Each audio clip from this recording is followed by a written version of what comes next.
acá ella hace una especie de historia de lo que se considera currículum, ¿no? Y determina que la concepción de currículum nace cuando hubo una división entre quienes decidían qué enseñar y los que enseñaban. Es decir, el diseño curricular nace con la consolidación de los estados nacionales. ¿Y cuándo ocurre eso? Después de la Revolución Francesa. Como parte de la consolidación de los estados nacionales, ese estado nacional quiere tener injerencia sobre qué se enseña y cómo se enseña. ¿Y cuál es el primer ejemplo? El de la Revolución Francesa.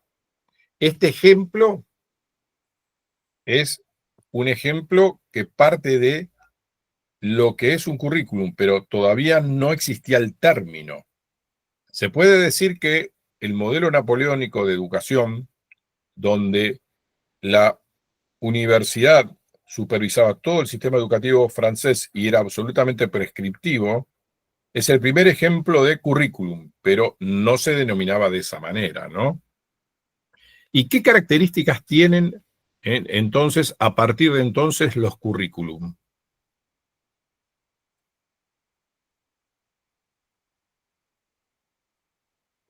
Las que se originaron en la escuela moderna, ¿no? ¿Y en qué condiciones sociales se originó esa escuela moderna, que es la primera que tuvo un currículum y que comenzaron con la consolidación de los estados nacionales a partir de la Revolución Francesa? Por primera vez se definió un estatuto para la infancia, la primera legislación sobre los niños. Apareció un espacio específico destinado a la educación de los niños. Apareció un cuerpo especialista sobre la infancia y, por supuesto, la obligatoriedad del nivel primario. Y en ese marco, donde se definió qué es infancia, surgieron los especialistas en infancia y se propuso la imposición de la educación primaria obligatoria, obviamente surgió una discusión fundamental. ¿Qué vamos a enseñar? Ahora bien, ese qué vamos a enseñar estaba totalmente vinculado al surgimiento de los estados nacionales. Por ejemplo, en nuestro país, el Estado Nacional surge definitivamente a partir de 1880. ¿Y qué vamos a enseñar en la escuela primaria y después también en la secundaria? En ese qué vamos a enseñar, como forma de consolidar el Estado, surge la enseñanza de la historia nacional, de la geografía argentina y del calendario escolar con todas las fechas patrias. ¿Por qué motivo? Porque queríamos consolidar el Estado Nacional. Y para lograrlo, Argentina, ¿qué necesitaba? ¿Quiénes llegaron? Millones de qué en ese momento.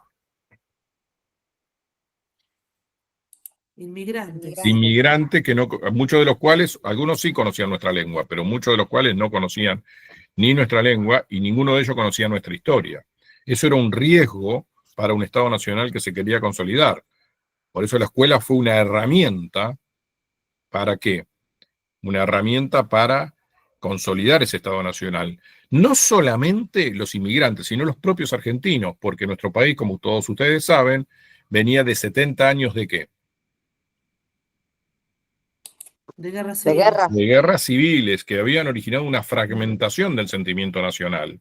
Había que formar una nación, como dice Alperindongui, una nación para el desierto argentino. Y la escuela fue una herramienta. ¿A través de qué? De la enseñanza de la historia, la enseñanza de la geografía, el calendario escolar, los ritos escolares, de fomentar esa nacionalidad que no existía. La patria del correntino era Corrientes y la patria del cordobés era Córdoba. No existía todavía un sentimiento de unidad nacional. La educación primaria obligatoria, entre otros objetivos, tiene ese. Y ya hablando específicamente del nivel secundario, por un lado tenés las escuelas nacionales, como ya vimos reiteradamente, destinadas a las élites, pero también surgieron las normales para dotar de maestras a esa escuela primaria que se volvió obligatoria. Muy bien. Fíjense que finalmente esta escuela moderna está en un contexto de establecimientos de planes de alcance nacional. destinados a prescribir desde el Estado la orientación general, la organización y los contenidos de enseñanza a impartir por el sistema educativo nacional que comienza a constituirse. Entonces, ¿cuál es el origen del currículum? No concebido con ese nombre, formar un sistema educativo nacional. ¿Para qué? Para la consolidación de esos estados nacionales que se están formando. ¿Desde cuándo? Desde la Revolución Francesa. ¿Cómo se implementa esto en nuestro país? Bueno, ya lo vimos. Punto fundamental, la ley 1420, y en cuanto al nivel secundario, los colegios nacionales, los colegios normales, los colegios comerciales, técnicos y agrarios. Muy bien. Nace el diseño curricular. No con el nombre de diseño curricular. Sí comienza a utilizarse ese término en Estados Unidos. La constitución del campo del currículum, datos para una historia. En Estados Unidos, en el siglo XX, se busca adecuar el término ciudadano de una sociedad industrial. Este es el sentido del término currículum, al que remite la producción estadounidense, una herramienta tecnológica para adecuar el conjunto de la educación a los requerimientos de la conformación de la sociedad industrial, y en un sentido más general, un pensamiento sistemático, ya no solo sobre qué prescribir, sino cómo hacerlo. Es decir, el concepto de currículum surge en Estados Unidos y se consolida después de la Segunda Guerra Mundial, pero ya no para consolidar un Estado nacional, la formación de ciudadanos, que era lo que habíamos visto antes, el ciudadano argentino, el ciudadano francés, sino sobre todo para el trabajador, miembro de la sociedad industrial. Esa es la concepción que se va afianzando en el siglo XX. Fines del currículum ya entendido con ese nombre, ¿no? Desarrollo de habilidades técnico-profesionales, preparar a los jóvenes para el trabajo. Y una prescripción absoluta. En la primera concepción de diseño curricular que nace en Estados Unidos, como recién dijimos, ¿no? Se determina exactamente lo que se va a enseñar y también el comportamiento que se desea obtener. ¿Para qué? Para que tengamos técnicos, tantos industriales como administrativos, en este nuevo mundo industrial. Esa es la primera concepción de diseño curricular, una planificación exhaustiva de qué vamos a enseñar, de cómo vamos a enseñar. ¿Para qué? Para lograr profesionales técnicos o administrativos con determinadas formas de conducta y de comportamiento, sobre todo obediencia, ¿no? Así nace el diseño curricular. En este momento, ¿qué se creía? ¿Qué creían en Estados Unidos? Lo mismo que creía el ministro de Educación de Francia, cuando se originó el primer sistema educativo y le mostró el reloj a sus compañeros ministros y les dijo: en este momento en todas las escuelas de Francia se está enseñando el reinado de Enrique IV. Tenía la ilusión de que como ellos habían decidido algo, en las escuelas todos hacían eso. Esa misma ilusión tienen ahora. Un diseño curricular prescriptivo donde los docentes son autómatas. Eso es una ilusión. Nunca ocurrió ni nunca va a ocurrir, porque el docente siempre va a intervenir, dice ahora seguidamente Flavia Terici, ¿no? Muy bien. Esa es la primera concepción de diseño curricular.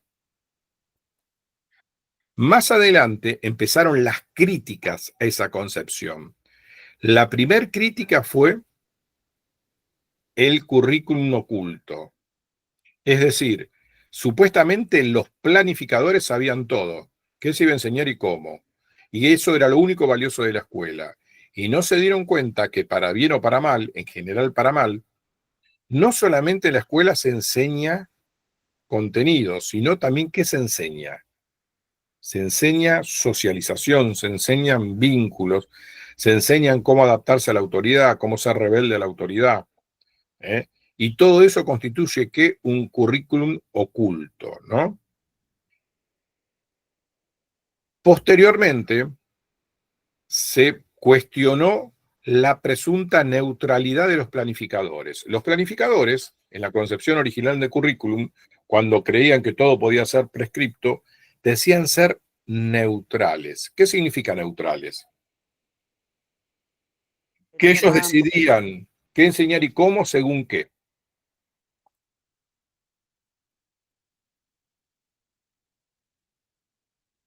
Si, al ser neutrales, ¿qué declaraban ellos? Que en esa selección y recorte únicamente influían ¿qué? Los intereses de toda la sociedad, basándose en criterios de qué tipo, racionales y científicos, ¿no? Entonces, ¿qué es lo que poco a poco se fue transparentando? Que eso no era así, ¿no? Que nada que ver, que ese recorte, porque es imposible que en las escuelas se enseñe todo el saber de la humanidad, es absolutamente arbitrario en función de determinados intereses políticos o sociales. Es qué enseñar y cómo nunca es neutral. Eso es lo que se empezó a criticar en la década del 70. Primero, los investigadores dijeron, la ilusión de los planificadores de que solamente se enseña en la escuela lo que ellos dicen que se va a enseñar, es incompleta, porque aparte se enseñan actitudes que surgen del trato diario en la escuela, que varían según la escuela y pueden ser negativas o positivas. Después empezó a hacer una crítica desde la escuela británica a la supuesta neutralidad del currículum, ¿no? Y pusieron en juego que, por ejemplo, si el currículum es neutral, ¿por qué no se enseñan, por ejemplo, las lenguas de los pueblos originarios? Se las excluye, se las deslegitima. Muy bien. Por último,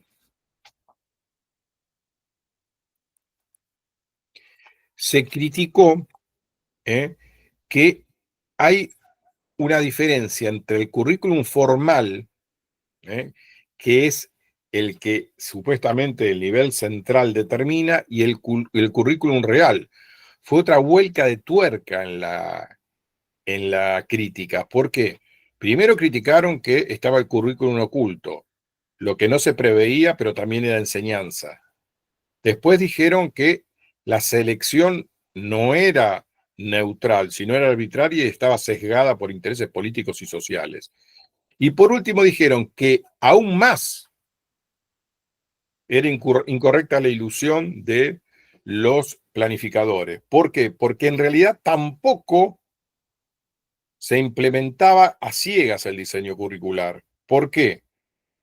Porque también intervenían los docentes. Y entonces distinguieron entre el currículum teórico y el currículum real, entre el currículum formal y el real. Es decir, había siempre una intervención de los docentes que lo reinterpretaban y lo implementaban según sus propias concepciones. De una vez por todas quedó destruida la ilusión de que los planificadores dominan la educación. No era así. Fue una crítica desde varios frentes. Primero, el currículum oculto. Después, se criticó la supuesta neutralidad del currículum. Y por último, se descartó la teoría de que los docentes eran meros que.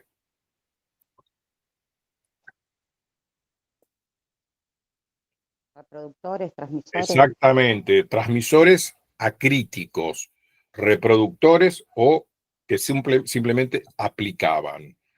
Es decir, toda la teoría a partir de ese momento no habla de aplicar un diseño curricular, sino que de implementar. ¿Y cuál es la diferencia? Se aplica una receta. En cambio, ¿qué se implementa?